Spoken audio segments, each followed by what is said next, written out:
निर्माण झाले आहे. इंजिनियर पूल बांधतात पण पुला खालून पाणी जाण्याच्या ऐवजी पाण्यातून पूल वाहवतात. रक्षण करता म्हणून आम्ही डॉक्टरांना मानतो, तोच डॉक्टर किडण्या सोडणारा ठरतो. नक्की कसलं शिक्षण घेतोय आम्ही? ज्या काळात माझ्या देशातली पोरं अडाणी होती, शिकली नव्हती, त्या काळात माझ्या देशात एकही वृद्धाश्रम नव्हतं. पण माझ्या देशातली पोरं शिकली आणि देशात जागेवर वृद्धाश्रमांची निर्मिती झाली, ही सगळ्यात महत्वाची गोष्ट.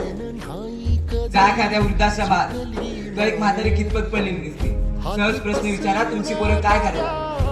त्या वृद्धाश्रमातला म्हातारा सांगेल, माझा पोरगा इंजिनियर आहे, माझा पोरगा डॉक्टर आहे, माझा पोरगा वकील आहे. पण त्या वृद्धाश्रमातला एकही म्हातारा असं नाही सांगणार की माझा पोरगा अडाणी शेतकरी आहे, कारण की अडाणी शेतकऱ्याचे आईबाप कधीच वृद्धाश्रमात पोहोचत नाही. ही सगळ्यात महत्वाची गोष्ट.